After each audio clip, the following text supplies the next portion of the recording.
Oh, it's 134.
2 lotus feet of Lord Chaitanya can understand the true essence of devotional service.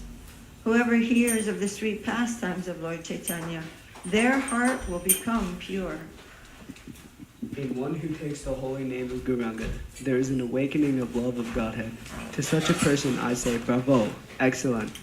If one appreciates the transcendental qualities of Lord Gauranga, the eternal pastimes manifest in their heart.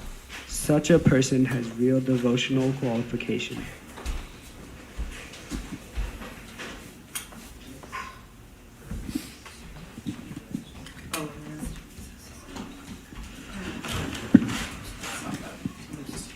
Number 3.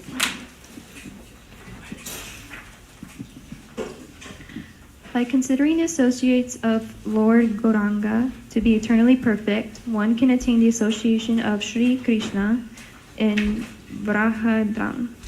Whoever considers the land of Lord Gauranga Sri Navadvip to be the land. Good. Thank you. To be the land of transcendental touchstone. That person takes residence in Vrahadam Sri Vrindavan.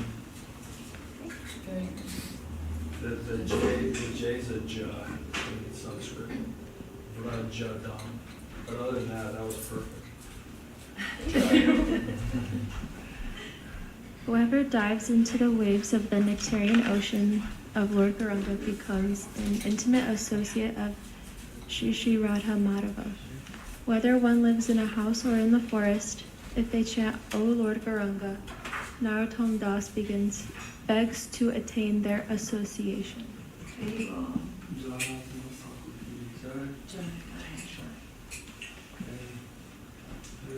Can sing Dasham now?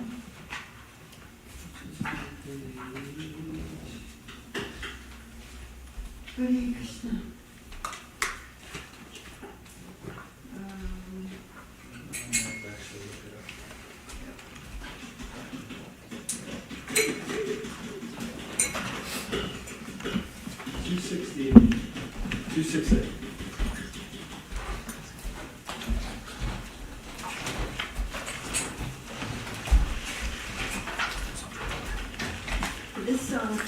This song is called Dash Avatar.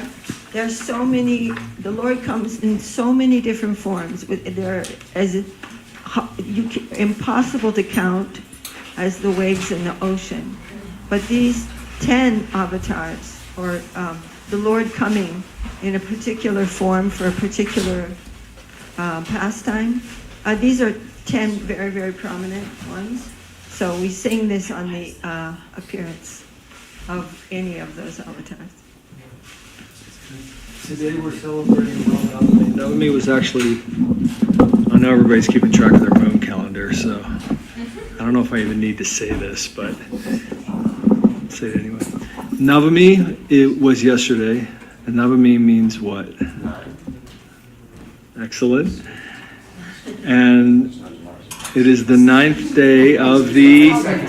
All right, let's see if anybody has any idea what's going on outside. Is the moon waxing or waning right now? All right. Hooray. Fantastic. No, I mean, most people literally have no idea what's going on with the moon, so that's great. So it's the 9th day of the waxing moon, was yesterday, but we're celebrating it today because Srila Govinda Maharaja always wanted that the celebration would happen in Navadvip first, and then the other temples would celebrate. So Navami was yesterday, and we're celebrating it today. And Rama Navami means the day that Lord Ram came onto this planet. And Lord Ram was born in a city in northern India on the Ganga called Ayodhya. Very, very beautiful place. And his pastimes are quite amazing. There's an entire book called the Ramayana, which outline his pastimes. And his, you can say, gift was showing the perfect man, the perfect moral person. As the righteous king, he appeared. And so many of his plays are about establishing that righteousness. And very intense. He was the subject of kind of, you could say, intrigue, where his father was forced to banish him from the kingdom for 14 years into a forest, Dandakaranya. If you want to know where Dandakaranya is, it's actually on that map that's in the hallway. Has anyone ever stared at that map? Well, that map is from a long time ago. What it's if you can't read Devanagari, then you can't read that map. But that map says Mahabharata Kalina, means the time of Mahabharata. This is the map of Bharatvarsha. And so Lord Rama was in northern India. He was sentenced to, he was banished to the forest in southern India. And his wife was kidnapped by a demonic king, Ravana, who was the king of what is now called Sri Lanka, the island off the coast of India. And he was an extremely powerful person. It's said that he actually brought one of the tales is that he brought mangoes into this world they're actually from another planet. Mangoes are from another Earth-like planet in this galaxy. according to the Vedas, and they were brought to this world by Ravana. So he's a very powerful person, but he played the antagonist in the play of Lord Ram. Anyways, we can discuss that more, but in this beautiful song, Dasha means 10, so today's actually Dashami, the 10th day of the month, which means tomorrow is Ekadashi, yay! All right, so Sri Dash Avatar Stotram, the 10 avatars. The Stotram means the song of the 10 avatars. Right, do you want to sing? 268.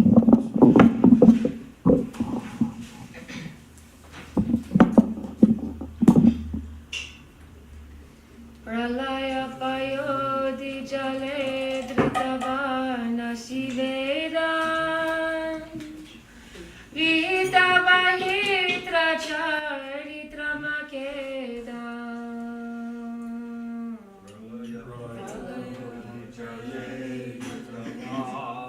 shiveda vitavahitra charitra makeda Keshavadrita Meena Sharira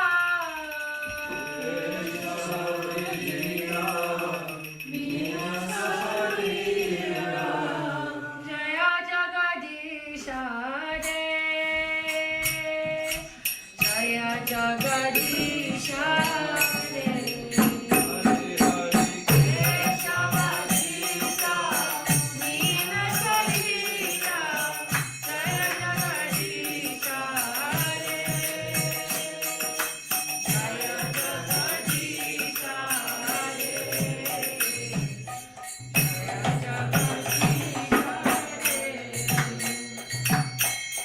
Siriha Vipula Kadeti Sasita Vapishte Dayani Dayana Kina Chakrarishte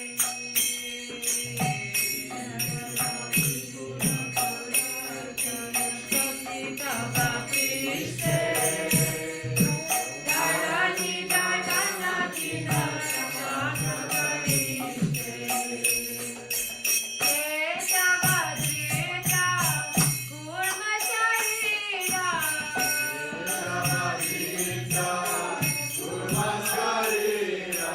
Jaya Jagadisha Re Jaya Jagadisha Re Keshavadrita Kurma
अपगतो पापं सपयसि पयसि शमित भवतापं केशवदेता भृगुपतिरूपा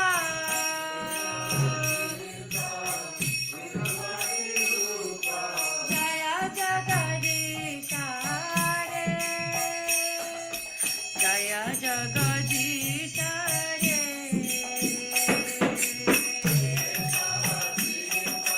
भृगुपति रूपा जय जगदीश हरे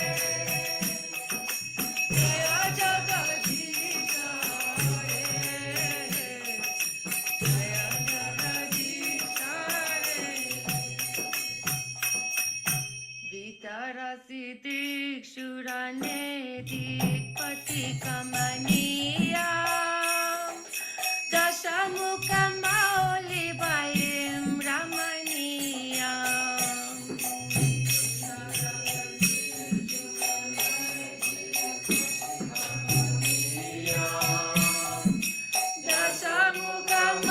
दशमुखमौलिवयं रमणीया केशवदेता राम शरीरा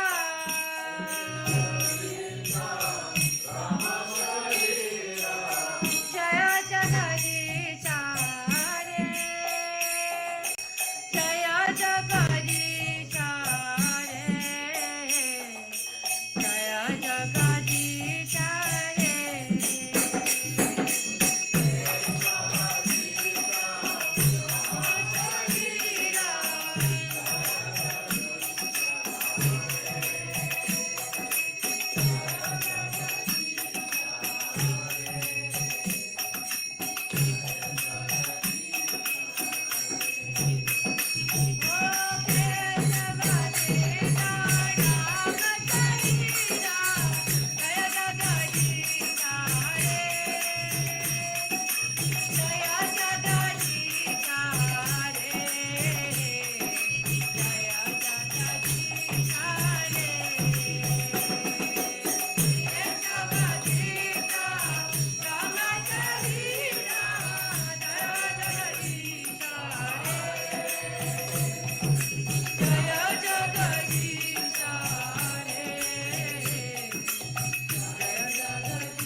शिव पुषि विशदेव शनं जलदाभां कलहति प्रीति मिलित जमुनाभां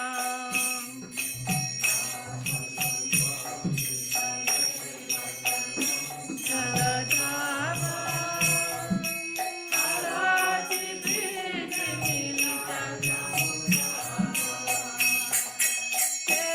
केशवदेता हलधर रूपा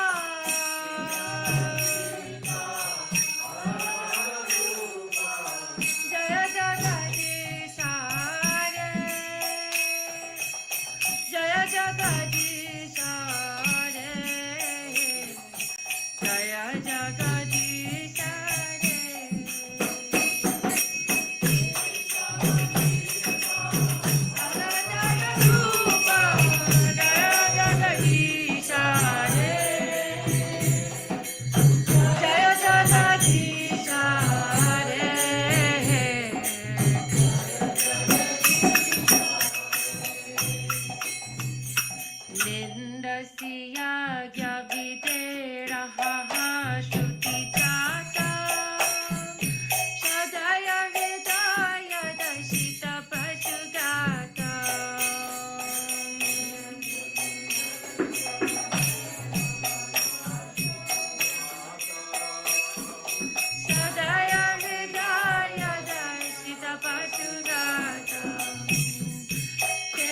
केशवदेता बुध शरीरा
So we very rarely sing songs by Sri Jaya Goswami, and he's a very wonderful poet, as you can tell by just the meter of this song, and very famous in India, all across India.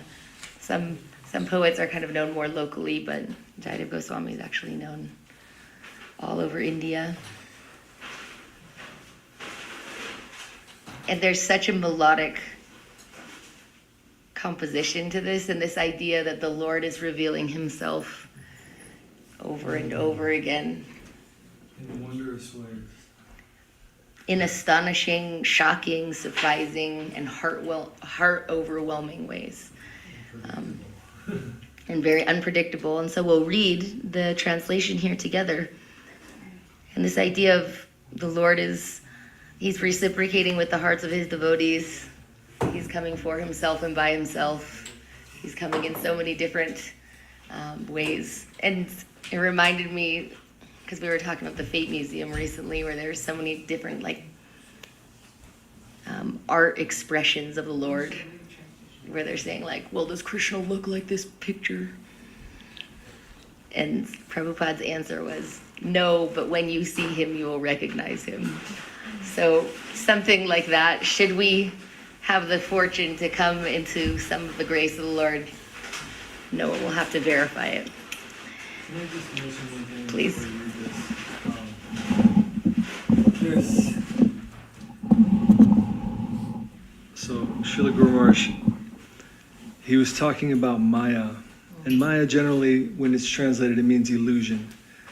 It means what we think we're interacting with is not actually what reality is. We have a very limited view of reality. You might say we're looking at infinity through a keyhole, but less than a keyhole, more like a pinhole. Or maybe even less than a pinhole, right? And our vision is broken. And we tend to limit things because we have an animalistic experience. So we live in a world of limitation. So one translation that Srila Guru Maharaj gave for Maya is to measure. It's very interesting because once you measure it, you've caught the thing, right? Here's what it is, and I've measured it, and that's what it is. And Guru Maharaj said that is going to bind you into a world of limitation.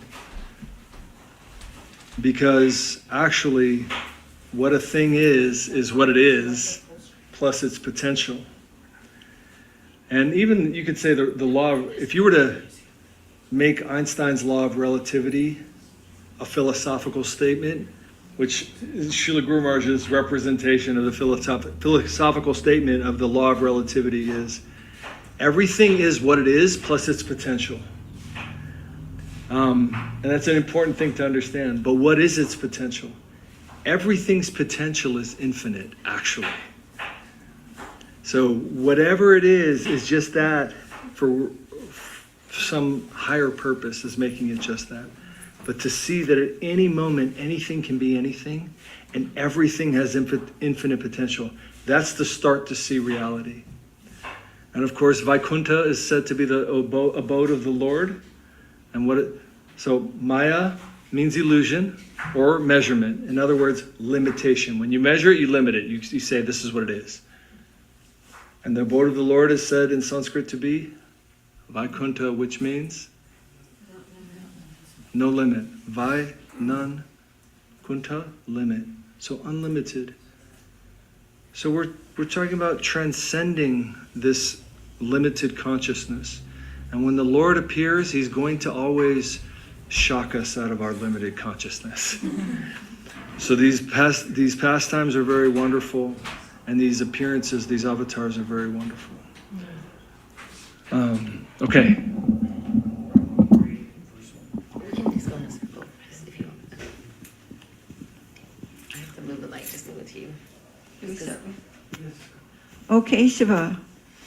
Keshava is the name of Krishna, which means what? Does anybody know what Keshava means? The boy. It means he has very beautiful hair. If we ever, see somebody with beautiful hair, we think, oh, wow. But Krishna is the most of everything and the origin. But anyways, that's one name. O Lord of the universe, O Lord Hari, who have assumed the form of a fish, all glories to you. You easily acted as a boat in the form of a giant fish just to give protection to the Vedas, which had become immersed in the turbulent sea of devastation.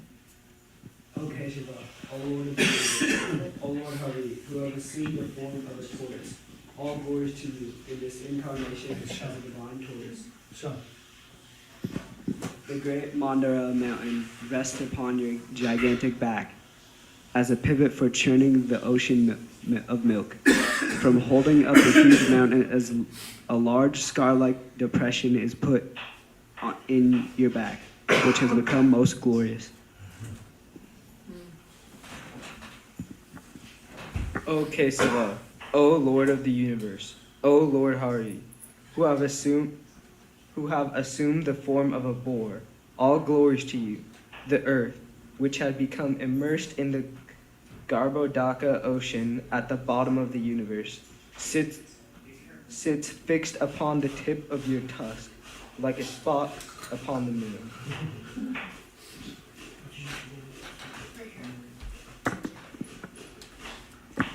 O Keshava, O Lord of the universe, O Lord Hari, who have assumed the form of a half-man, half-lion, all glories to you.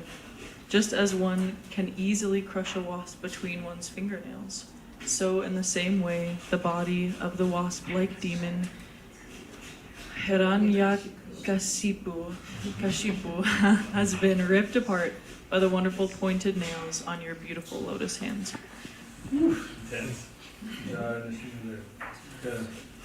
O Keshava, O Lord of the universe, O Lord Hari, who have assumed the form of a dwarf Brahmin, all glories to you. O wonderful dwarf, by your massive steps you deceive King Bali, and by the Ganges water that has emanated from the nails of your lotus feet, you deliver all living beings within this world. O Keshava, O Lord of the universe, O Lord Hari, who have assumed the form of Brigupati, Sarashuna. All glories to you, Akurusetra. You bathe the earth in the rivers of blood from the bodies of the demonic Kshatriyas. Kshatriyas. that you have slain. The sins of the world are washed away by you, and because of you, people are relieved from the blazing fire of material existence.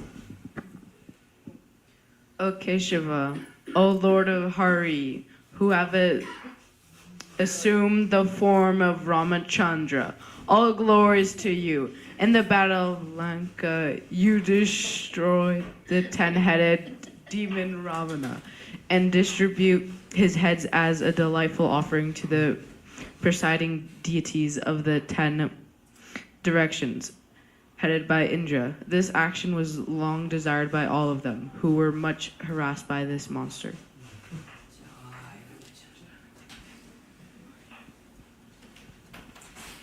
O Keshava, O Lord of the universe, O Lord Hari, who have assumed the form of Balaram, the wielder of the plow, the wielder of the plow. All glories to you. On your brilliant white body you wear garments the color of a fresh blue rain cloud. These garments are colored like the beautiful dark hue, the beautiful dark hue of the river Jamuna, who feels great fear due to the striking of your plowshare. Hue is actually hue, and do is do. Don't ask me why. That's what it is. Welcome to Get used to it. There are no rules that are absolute. That's English in a nutshell. Yeah, exactly. O Keshava, O Lord of the universe, O Lord Hari, who have assumed the form of Buddha, all glories to you. O Buddha of compassionate heart, you decry the slaughtering of poor animals performed according to the rules of Vedic sacrifice.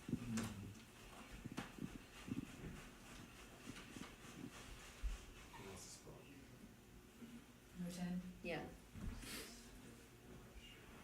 O Keshava, O Lord of the universe, O Lord Hari, you have assumed the form of Kali. All glories to you. You appear like a comet and carry a terrifying sword for bringing about the annihilation of the wicked barbarian men at the end of the Kali Yuga. O Keshava, O Lord of the universe, O Lord Hari, who have assumed these 10 different forms of incarnation. All glories to you. O readers, please hear this hymn of the perfect Jayadev, of the poet Jayadev, which is most excellent, an awarder of happiness, a bestower of auspiciousness, and is the best thing in this world, dark world.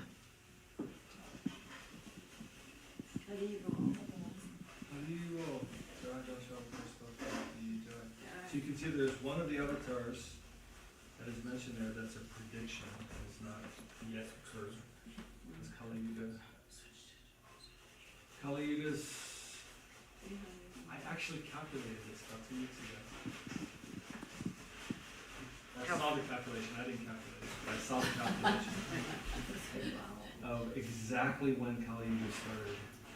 And I forget it now. It started. It was something like 3102 BC. February 18th, I remember that. But yeah, we're about 5,000 years, give or take, into Kali Yuga. And Kali Yuga lasts, oh, pop quiz. How long does Kali Yuga last? This is a tough one. Isn't it 400 something? Who said that? Who said 400? 400 something thousand. Okay, wow.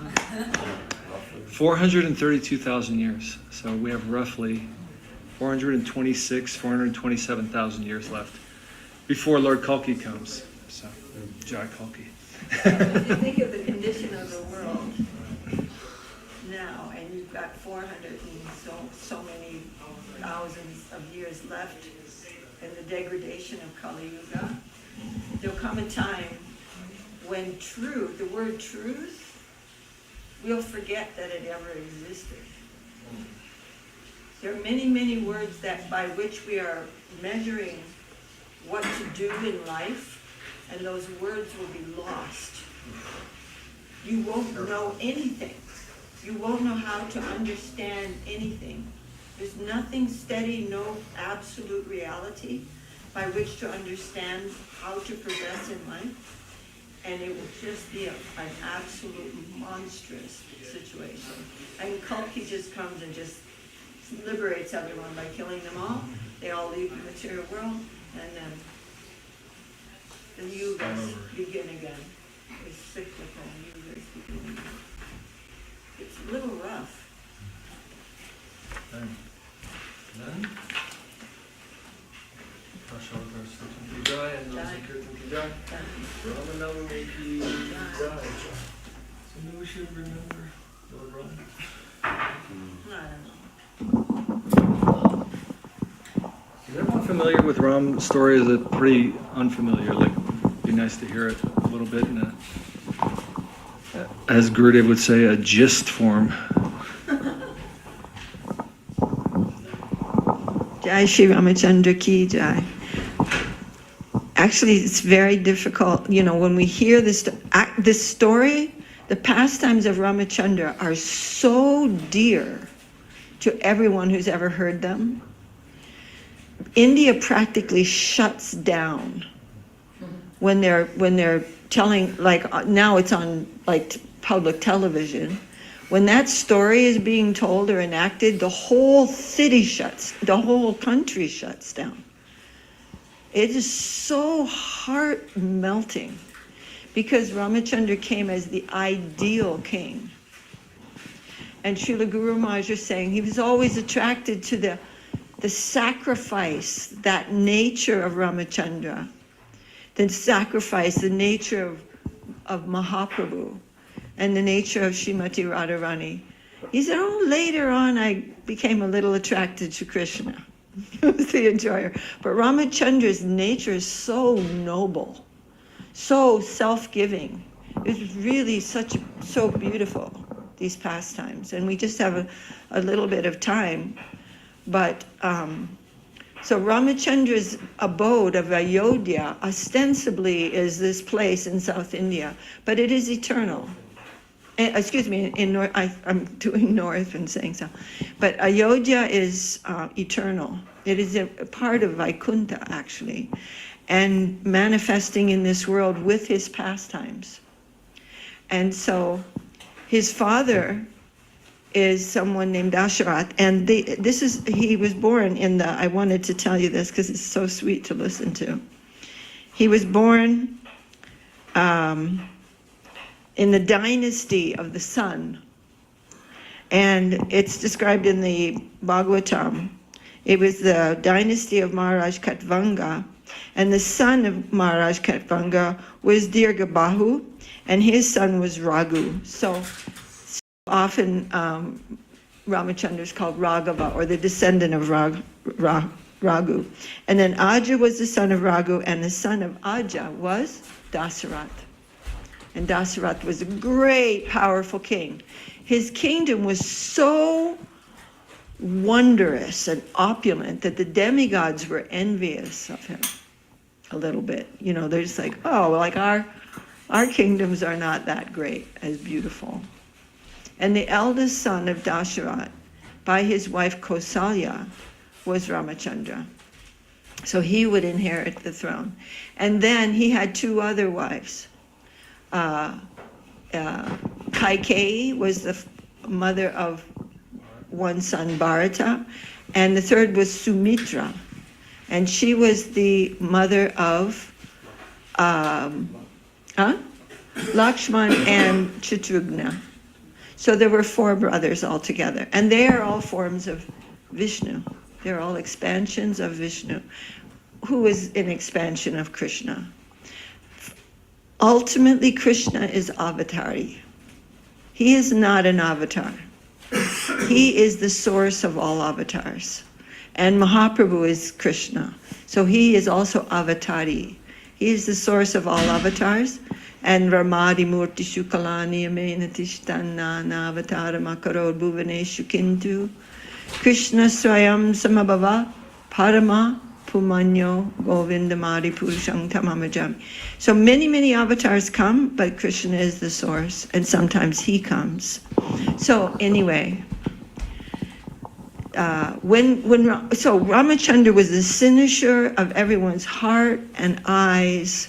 No one knows what a cynosure is. Us maybe Christian does. What was But that word? cynosure. I don't know. Exactly. How do you spell that? It's a really, really nice word when it comes to the Lord. There's a zero. I feel like I need to send that out to the group. It's like, there's no way. Cynosure means like the central, the center. Like in Ayodhya, everyone's very thought, their heart, their senses, everything was fixed on Ramachandra. He's so sweet, so powerful, so valiant, so noble, and so kind, and so compassionate, and of inconceivable beauty, like a sapphire, like greenish, like a sapphire, or like an emerald. Very beautiful. And so, of course, Dasharat and Mother Kausalya were just, completely, their lives were pivoted around him. And then one day, Vishwamitra Muni, a Muni, came to like a great sage, a saintly sage. He came to the palace of Dasharat, and he's saying, the Kshatriyas were, their business was to provide protection for the saintly persons, well, for everyone, but especially the Brahminical persons. And he said, in this forest, the sages, the Brahminical persons, they're trying to perform sacrifices. Why? Fire sacrifices for the upliftment of the world. That is their nature. But there are these two Rakshasas. Anybody know what a Rakshasa is? Rakshasas were a race of cannibals. And they were big, huge, powerful persons, and they had mystic powers to delude people. Very great mystical powers. And every day when they would start the sacrificial fire, and in puja, in cooking for the deity, or in sacrifices, the key thing is cleanliness. And so they would clean everything very perfectly with mantras and with water, and everything would be very, very pure. And these Rakshasas would throw down meat and blood and bones and just completely pollute everything. And so these sacrifices couldn't go on. So Vishwamitra Muni is saying, "Oh, king, you need to do something about this." And seeing Ramachandra, he said, "Let me take your son and he'll take care of them."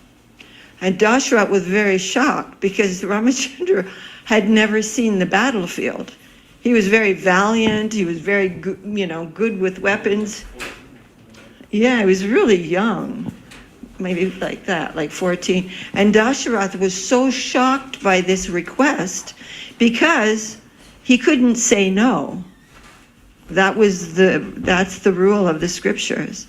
When a great personality asks you for something, you say yes. So he came, and so Dasharat fainted. He couldn't bear the thought. He's just going to send his young son, inexperienced son. I mean, he was very valiant and powerful, but he had never seen battle, and he's going to go fight with these Rakshasas. And then Vishwamitra Muni could understand the real nature of the Lord, that he was an incarnation. He could understand that. Dasharat has a different relationship with him. And he said, "No, you don't worry. Don't you worry. I promise you no harm will come to this boy." So he took him off.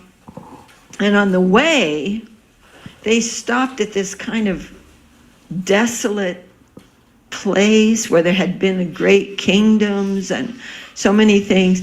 And it was now being ruled by these really low creatures. And the biggest, nastiest one was someone called Tadika.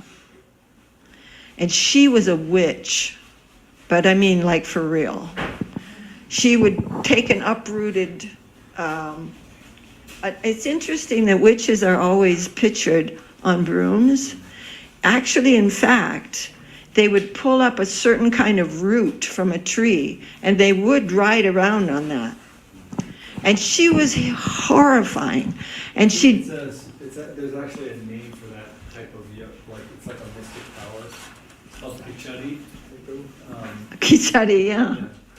Anyways, there's a tremendous amount of information on like all, how to, all these different types of powers and how to manipulate matter with your consciousness and all these things, yeah. Like so much information, but these type of people, they're always pictured, riding like a tree or some type of root. Yeah, it's interesting. Which is like something that ended up being a thing, like all over the world. Yeah. Very interesting. So she was a mistress of extreme dark forces.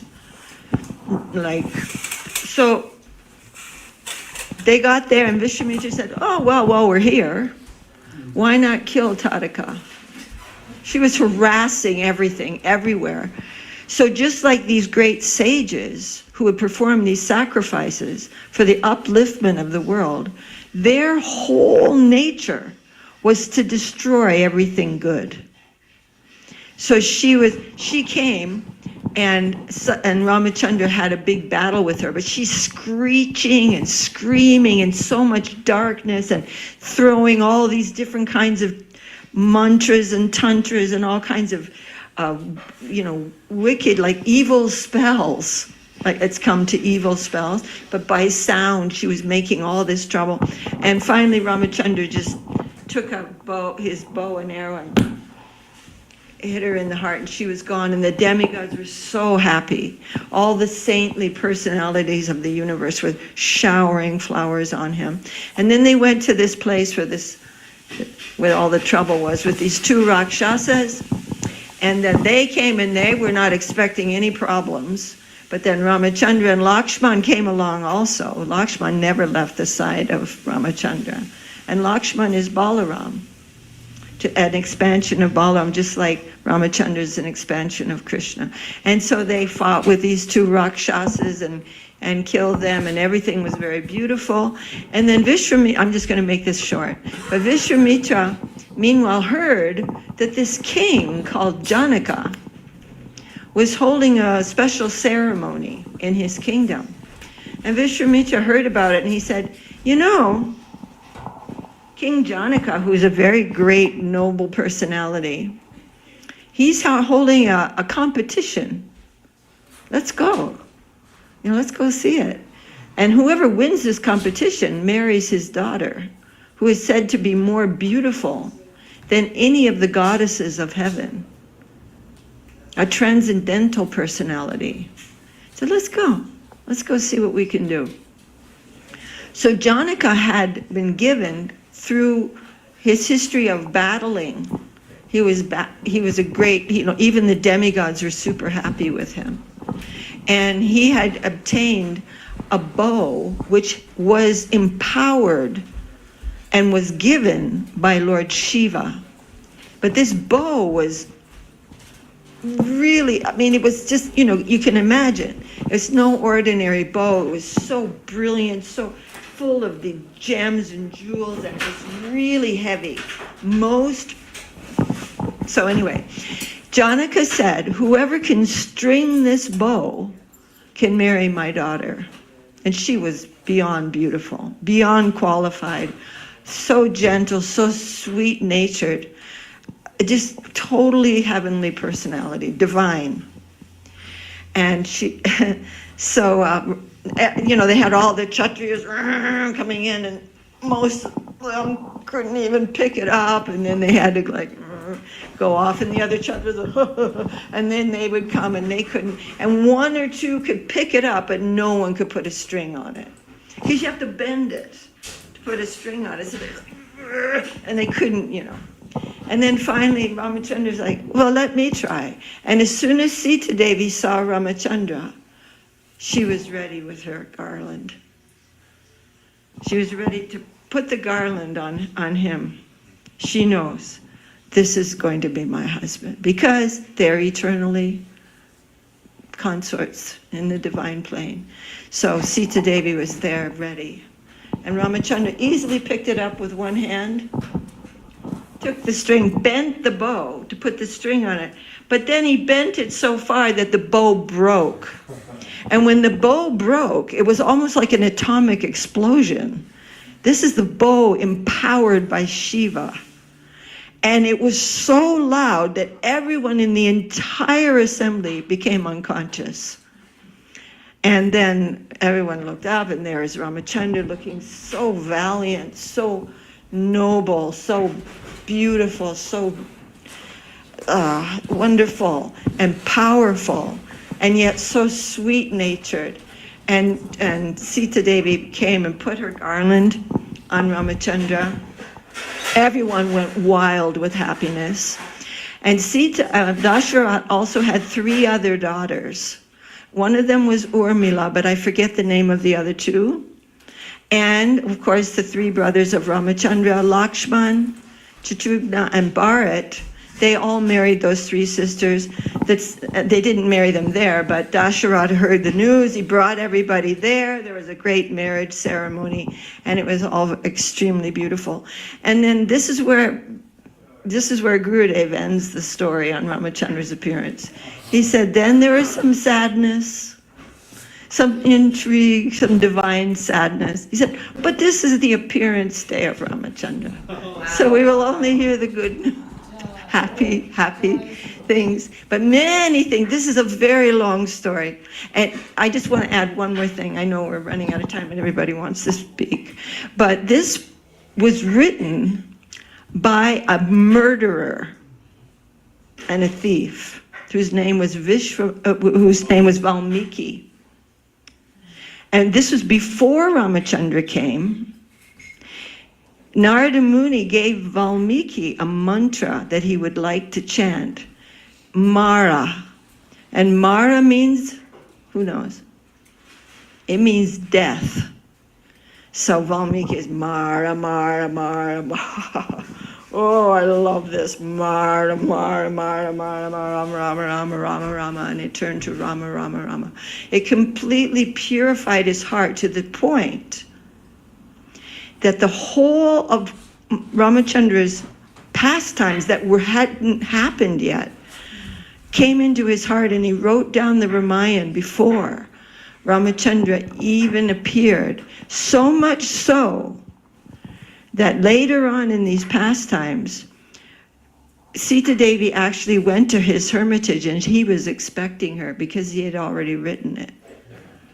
So these are the wondrous pastimes of the devotees of the Lord. So, Jai Shri Ramachandra ki Jai. Oh, but I didn't say anything about Hanuman. So Gurudev was saying we cannot understand anything about Ramachandra except by the mercy of Hanuman. And later on in the pastimes of the Lord, Hanuman appears and very heroically helps Ramachandra in so many ways. He is from the race of, this is the Natreta Yuga, Vanara. And so they're like almost like a monkey race, but some of them are so noble-hearted. They were like, so anyway, he's from there, and eternally this is his form, very beautiful. And when Ramachandra saw Hanuman and Hanuman saw Ramachandra, they both embraced immediately. And Hanuman does anything and everything. He's in the mood of a perfect servant. He'll run to do this and run to do that and run to do that, and his whole life is Ramachandra and Sita. And so, and he's a strict brahmachari, lifelong brahmachari. That means he's celibate his whole life. And anyone who wants to follow the path of celibacy should worship Hanuman, and he will give that power. He will give that power. And even, even in Grihastha life, there's some restriction about these things. We're not, but anyways, that Hanuman will give that power to anyone who worships him for that. So that is Hanuman we always want to serve. And Hanuman came in the pastimes of Mahaprabhu.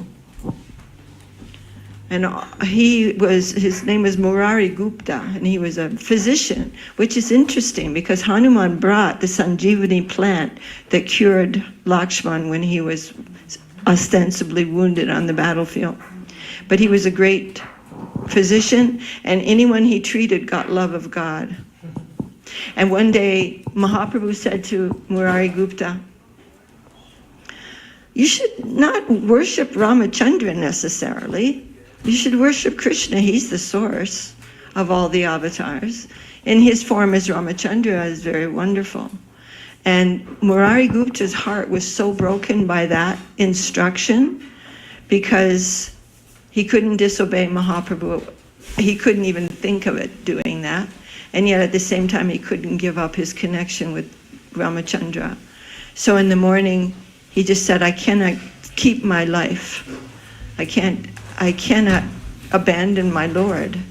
I cannot abandon Ramachandra for anyone. And yet at the same time, I cannot disobey your order. What shall I do? I must just give up my life. And Ramachandra was so happy. And he wrote the name of Ram on the forehead.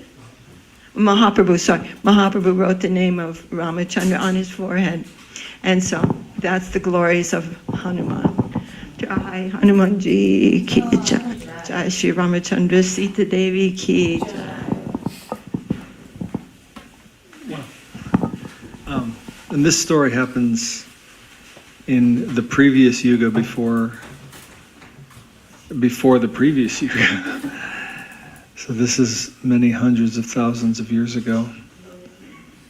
And the Hanuman is said to be a Vanara, which is also interesting because a Vanara means a forest dweller. But it's from two words, Vana, which means forest, and Nara means man, but it essentially means forest man. And in the description, they're wearing clothing. They look monkey-like, but they follow Vedic traditions, and they have an entire society. It's like a precursor. It's one of these lost precursor races, basically, that was there at that time, many hundreds of thousands of years ago.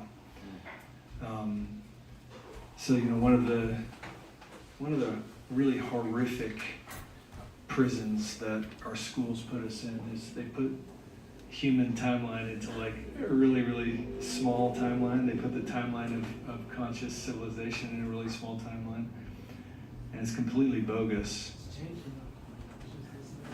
The scientists are actually realizing that there's each civilization we think that 1,000 years exists. Right. We're building stuff over stuff that's been there like for. It's been there forever. Yeah, and there's so many indications all over the world of very ancient. I mean, even if you just take the pyramids, those things are definitely more than 10,000 years old.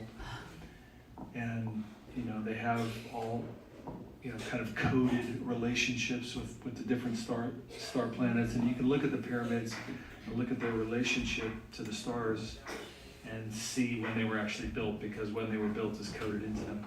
But the point is that this is like actually happened. And to understand these ancient stories is to understand the play of the Lord across time, across epochs, across planets, across this universe and across many universes, and to receive them in a state of faith and a state of love, is to receive some actual taste of the soul and relationship. So, Jaya Ramachandra ki jai, Jai Hanuman ki jai. Jai. And Ramayana is very great. It's just a great story to read regardless. It's like really, truly awesome.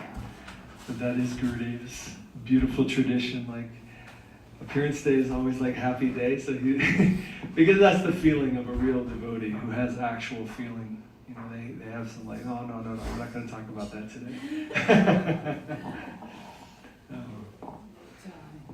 In that play of the Lord. So. Questions about it?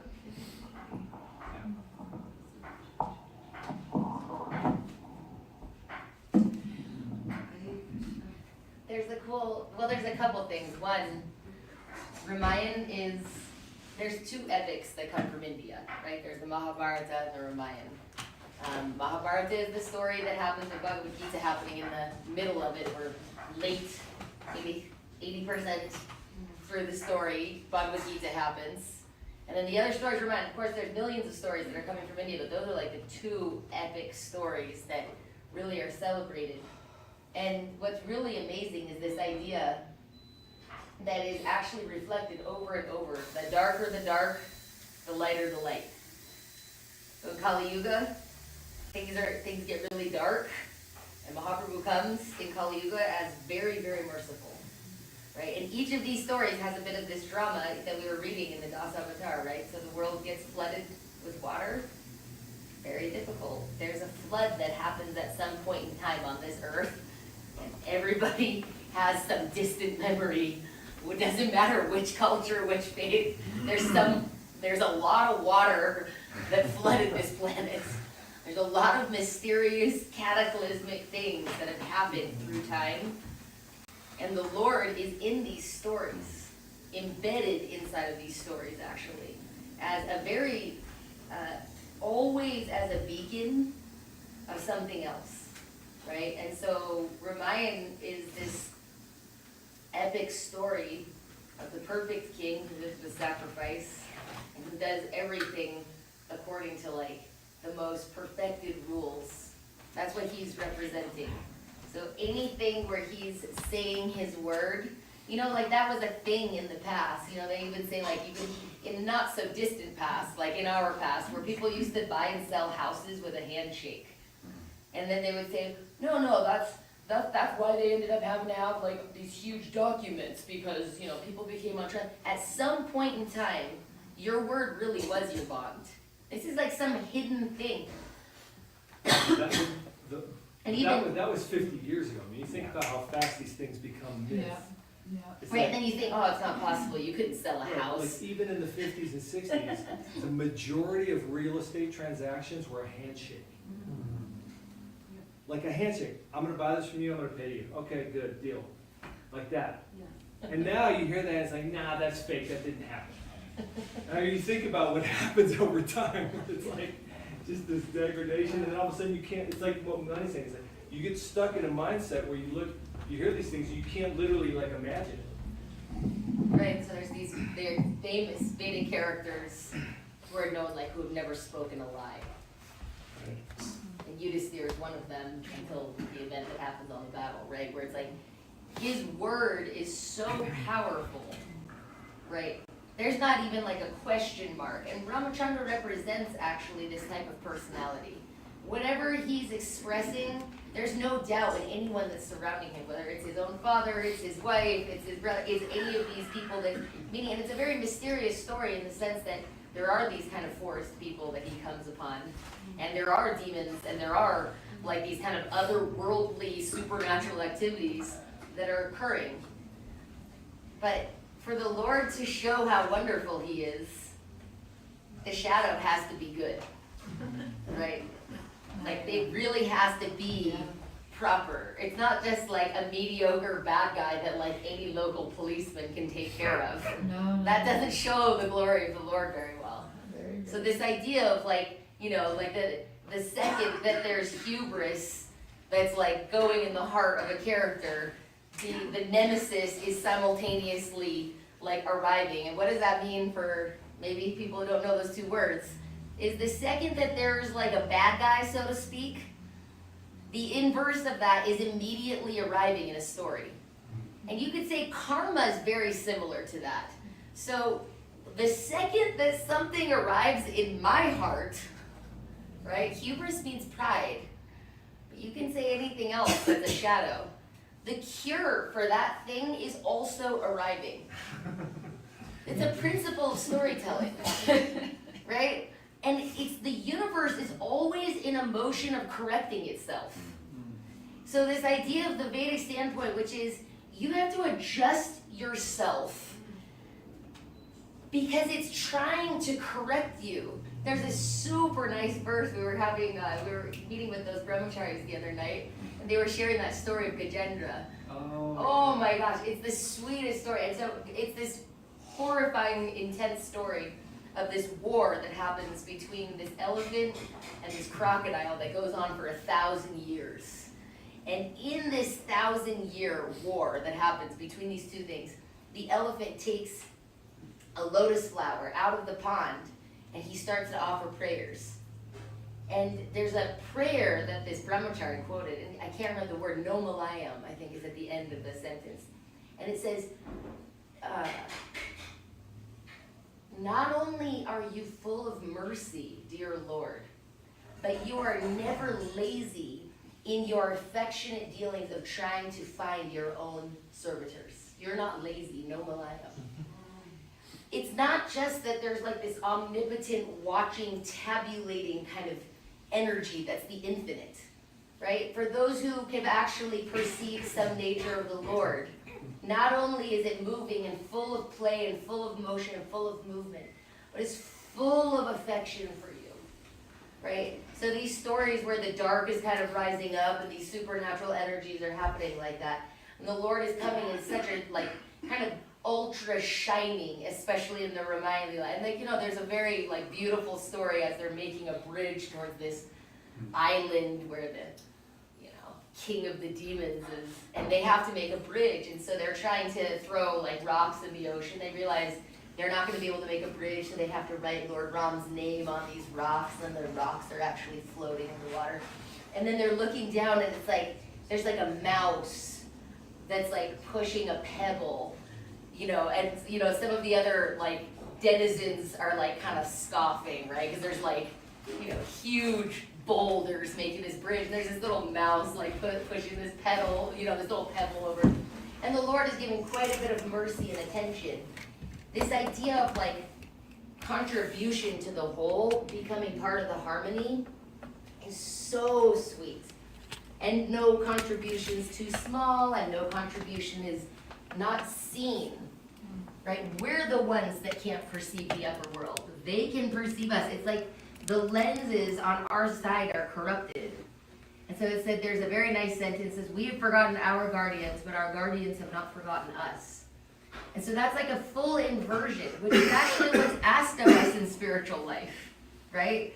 Like, invert the tendency to exploit everything that you come into contact with, and you might get to know that thing, right? So the Lord is living this life of unbelievable sacrifice, recognition, the perfect king, showing all types of attentive detail and affection to each and every character, right? And so that's why, like, you know, Ram devotees, they're kind of famous. They're like the diehards, right? You could say, like, you know, they can't give up. Their heart is sold out for that aspect of the Lord, right? And they say that's actually a nature of someone that they fall so in love with that aspect of the Lord, they can't even like imagine. It's like, he's infinite and he can come in all these different forms, but I believe you. But I'm like, my heart's just like ripped out on the floor for this aspect of divinity. And that's just such a wondrous kind of revelation on the nature of reality. So it's one of these kind of dramatic days from so many thousands of years ago, but it must have been so epic. It's still lasting through all of this time, right? Still, there's very few stories that last for these kinds of time spans. This is Chaitanya Yuga. This is 2 whole ages ago. This Right. is like, what, millions of years? Not millions, but it's like, you know, you think about extreme amounts of time. Yeah. And it's even becoming more and more manifest. sometimes I think of, you know, that Gita chapter, it's in chapter 4. It says, you remember the heroes of past times, the heroes of yore, and who they were. And you're thinking like, wait, Bhagavad Gita is being spoken over 5,000 years ago. Krishna's talking with his friend. He's like, you remember like the heroes of the past who lived with great sacrifice. You're going like, oh, okay, like this thing continues on. It's very nice. Anyways, just some I like, I don't know what's wrong. Do you want to say something, Gopal, about Ramachandra? No? Anybody? Anybody? Do you want to say something? Always tell me about it. I'm a big fan of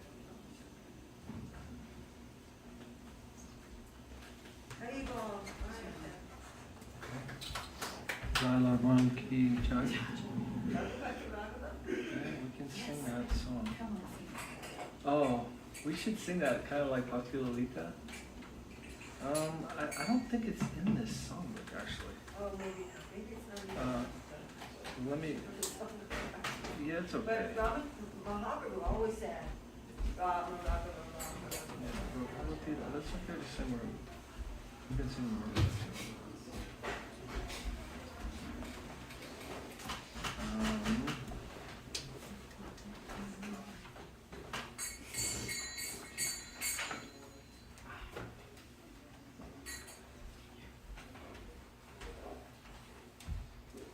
But these days are so special because they're on the absolute line.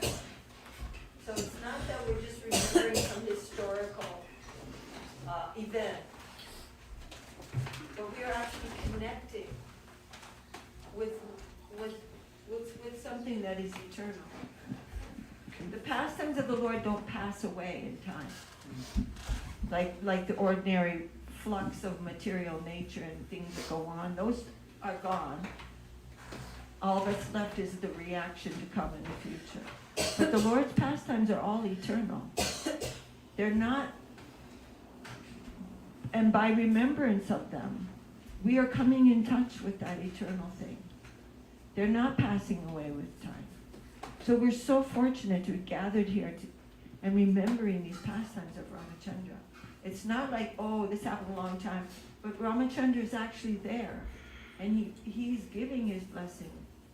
He's connecting us with his own heart.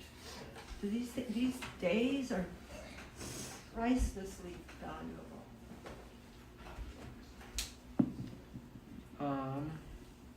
So I don't quite know how to do this, but we can look up the lyrics and just, you guys are gonna have a hard time doing that. Yeah.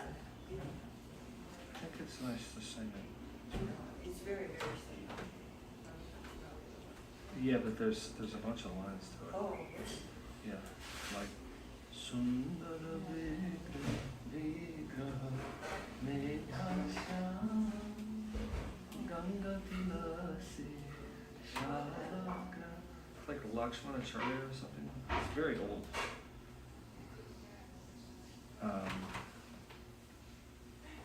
Okay. I don't know how to do that. Can you guys look it up? Is it possible? Raghupati Raghava Rajaram? Raghupati, Raghupati. And then Raghava, Raghav. No, I know. I mean, anyone can look it up, but I'm saying if everybody has it on their phone, that would be good. We're going to sing it now. What was the first word again? Raghupati.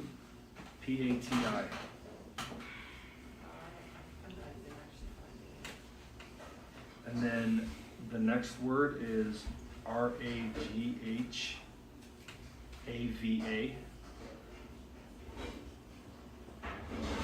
And then the next word is Raja. And then the next word is Ram, Ram.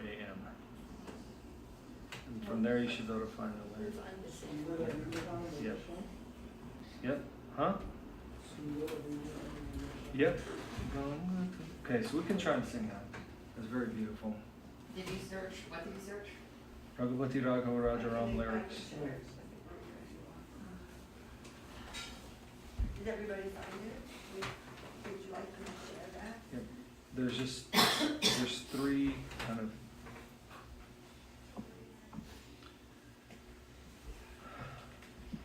Okay. Anyone have it? Raghupati Raghava's lyrics? The next line is Sundara Vigraha Meghashyam. If you see that, then you have it.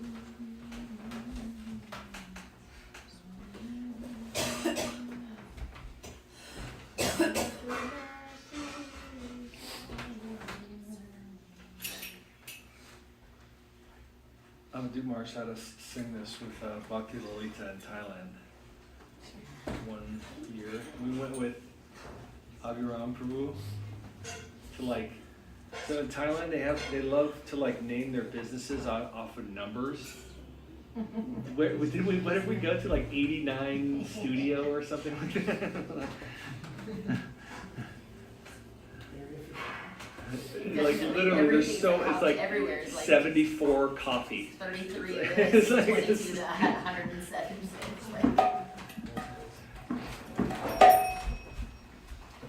Raghupati Raghava Raja Ram Patita Pavana Sita Ram Raghupati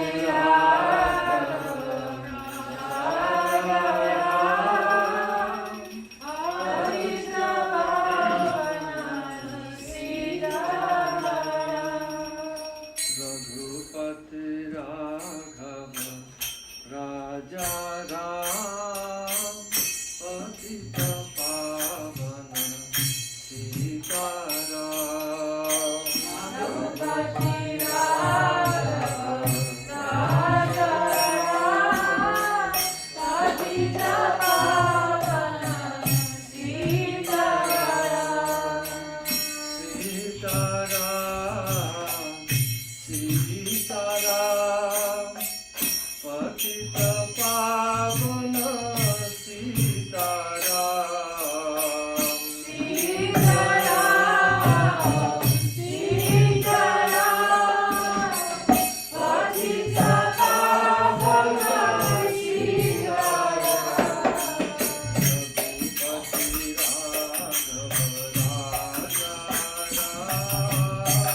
Patita Pavana Sitaram. Raghupati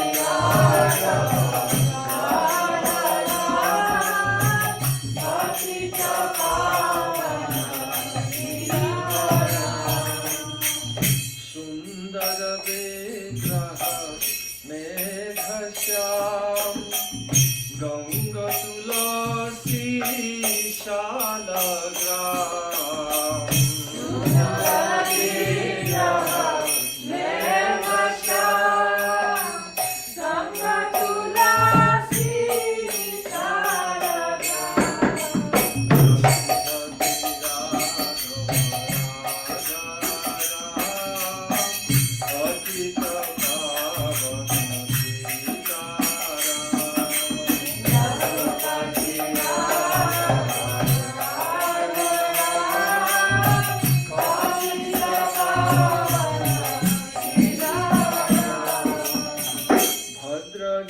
Bhadragirishwara Sitaram Bhakata Jana Priya Sitaram Bhadragirishwara Sitaram Bhakata Jana Priya Sitaram Raghupati Raghava Raja Ram Patita Pavana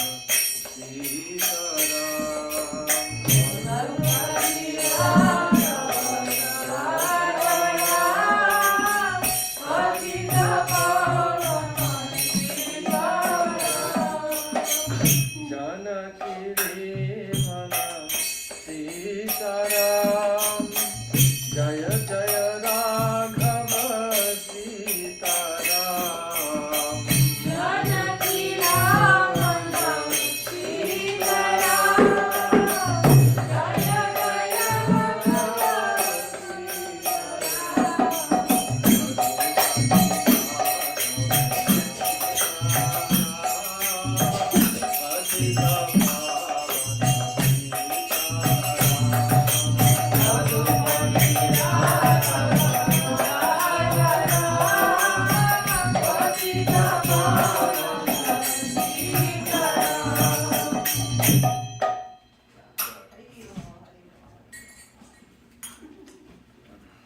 Did not do very good with that, but it was. It's good enough. Good enough. No offering too small. Huh? No offering too small. No offering too flawed. Too flawed. All right. Praise Jai Raghupati Raghava. Lord of the Raghu dynasty. Patita Pavana, pure who saves the fallen. Sundara Vigraha, radiant, loving, beautiful, and worshipped by Ganga and Tulasi in the form of Shalaga.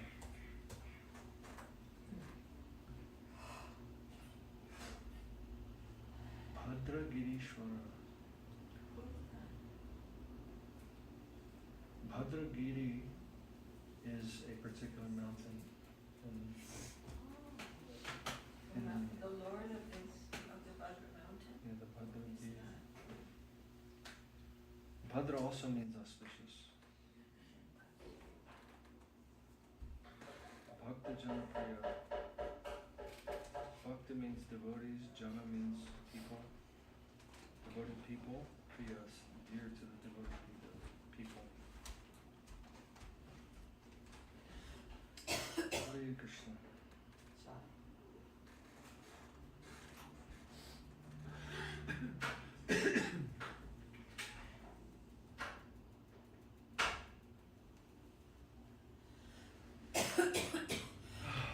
How are we doing, Jagaranga Prabhu? All right. You have 5 minutes for Prasada Seva. Okay, anybody want to ask a question? No? Make a comment. It's very, very late. It's almost 9 o'clock. Yeah. Sorry. 8:40. I hope everyone's hungry. I have a feeling Jagaranga cooked quite a bit. Tomorrow's a fast day. Tomorrow, everybody can fast. Hooray. Who's doing a fast tomorrow? That's a good question. Ekadasi. Oh, because. Shri Gurudev said that on Ram Chandra's appearance day, and on these appearance days, some fast for the whole day, and some fast for half the day. And we're taking the easy one. So after hearing the meaning of Upalas, I think I'm gonna fast. Wow. I wanna stay That is late not tomorrow. easy. I don't think I might have fasted when I was 20. How old are you? 24. 24, man. That would have been impossible for me. That's What a impressive. sacrifice. That'll be a serious Yeah. sacrifice, sorry, dude. Wanna do it too, Krishna?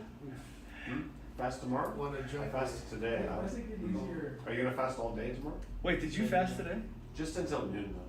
Oh, that's pretty Me good. and Ru- Noon me and for Ru- Rama. fast. Yeah, that's nice. So you're gonna do the full day and then break it in the morning? Wow, okay. Well, I'm doing it with you, man. Okay. Wow. Actually, Ekadasi is the person. Gopa's gonna do it too. Gopa's All right, go on.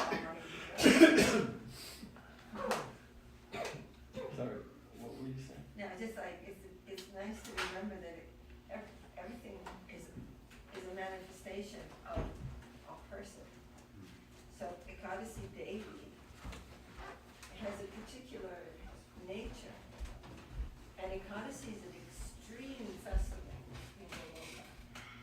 And she and her followers have no time for eating or anything.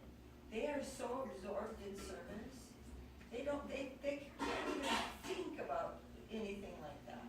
And that's the nature of Ekadasi Devi. And so on this day, we're also worshiping her and her divine followers, and their mood is so nectarian. It's not an austerity ever. It's just so much absorption and giving. And so this day is a special day of taking less time with our own maintenance and more time with seva.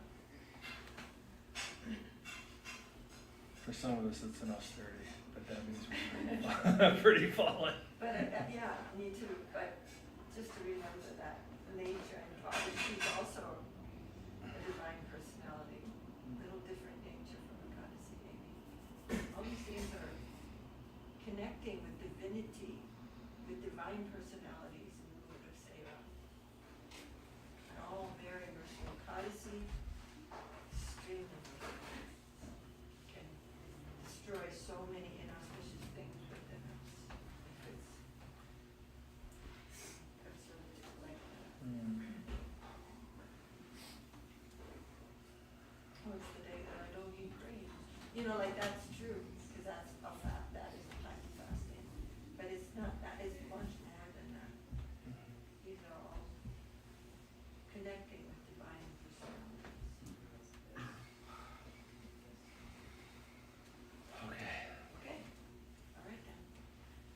Jai Ram Navami ki jai, Jai Ram ki jai, Hanuman ki jai, and all the devotees ki jai, Mahaprasad ki jai,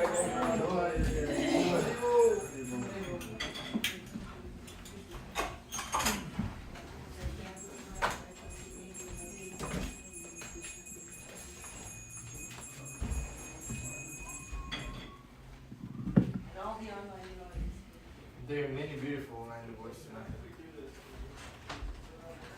We were not alone. I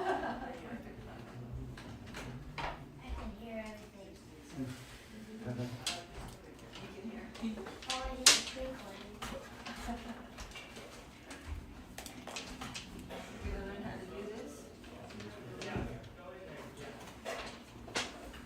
Thank you.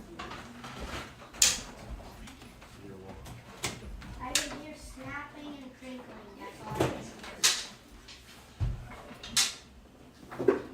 Dhanyavad to all the my devotees. Krishna Krishna Prabhu, Rama Krishna Prabhu, Shantadiri, Kashmir Priya Didi, Rupa, Kalyani Didi, and Navami Karibu. Monica is very special. She has Don't forget to like and subscribe. Here we go. That's what we need to hear. Yes. Marketing. The contribution of the youth is much appreciated here. Oh my goodness. Is your microphone on?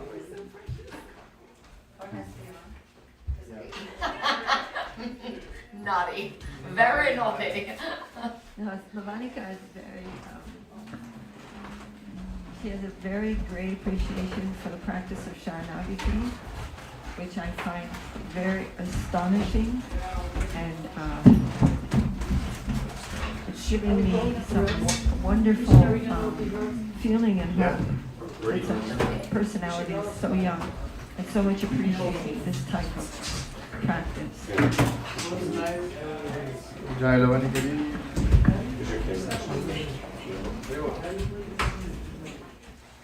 Think about it much?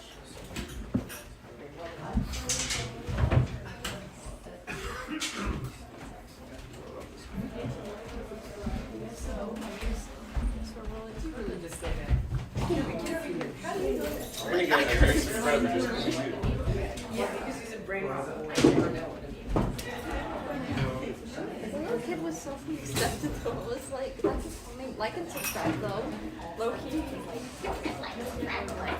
Like, excuse me. I wonder. Oh, thanks, buddy.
Before we put all the resolutions. Oh, really an operations, Krishna. Before you give me say all the register. I do. I went to school with her. Okay, you went to Skyline? Yeah. Okay. Well, I went to Churchill and there were no